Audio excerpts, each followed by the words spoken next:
Hey, it's a busy holiday week, and during this week, we are bringing you a look back at some of the most compelling stories and conversations we've covered for you in 2024. It's 24 in review. This is the Hidden Killers podcast with Tony Brueski, featuring former FBI special agent and chief of the counterintelligence behavioral analysis program, Robin Dreeke. Bryan Kohberger, the trial of Kohberger, well, it's looking like maybe March of 2025. That's the speculative date at this moment in time, almost 3 years after the actual crime took place. Many of the families begging, please, we want to move on from this horrible tragedy. Please start making some decisions, get to work, and quit playing the delay game. Easy to say out loud. It's very understandable that they are feeling that way.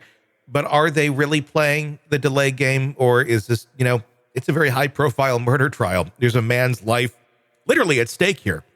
And not to discount the 4 kids who've already been killed, but we need to go through our justice system and make sure that the right person is, in fact, being charged and punished for that crime. Joining me to discuss, Robin Dreeke, retired FBI special agent. On the surface, it seems like, gosh, this was one night of Bryan Kohberger's life.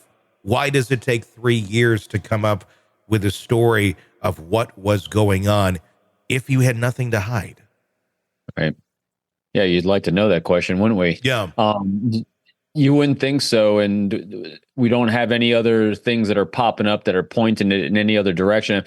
Every time you have a case where you're saying, I have things to prove it wasn't me, and it's absent of a theory about who it might have been, it kind of gives you some pause. And not saying he's guilty or innocent at this point, but again, it's still pointing here, and we still have the DNA evidence. That's still, I think, the strongest thing they have.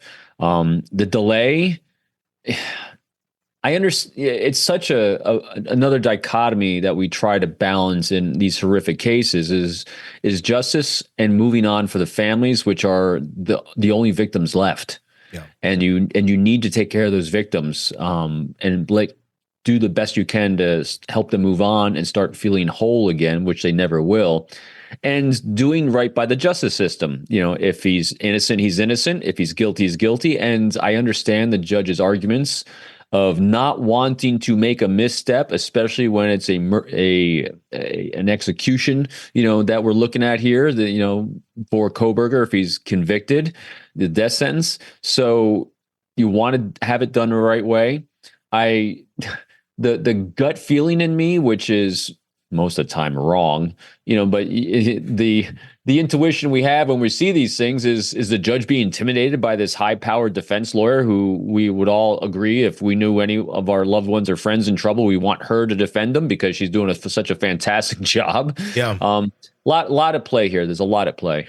She certainly knows how to pull the levers of the system and work it the way that it needs to be worked to buy more time. Obviously, he waived his rights to a speedy trial. So, this is what you get. This really is not that abnormal. It's very par for the course for any sort of high-profile murder case. Yep. Almost always 2, 3, 4 years, sometimes even more than that. Any defense attorney will tell you that, look, the layman, the person who's not the defense attorney, who doesn't do that for a living, like myself, you don't understand just how much you have to go through to defend someone, innocent, or guilty.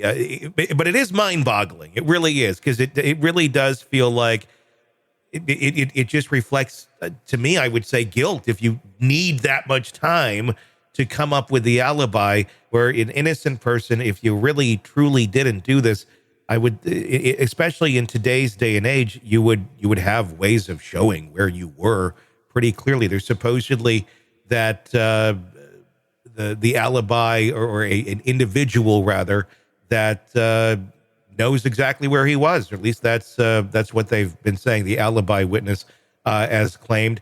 If that person existed, or if that person is strong, I would imagine they would have spoken by now. If it's that clear cut that, look, I can say that we were here, I can show you my own devices that we were here, whatever. I'm just guessing that person may not exist, or if they do exist, it's not as, strong of an alibi witness that would be able to make that sort of an impact. I agree. Again, my non-lawyer subjective analysis of this is his defense is doing a great job of spreading out the time, because time destroys memories, accuracy of memories. For the one eyewitness they have of one of the housemates that saw what sounds like it could have been Kohberger, or definitely was the murderer in the house. And so time is going to diffuse that recollection, which is going to sow seeds of doubt. And you have to have complete no doubt if you're going to go for a death sentence conviction.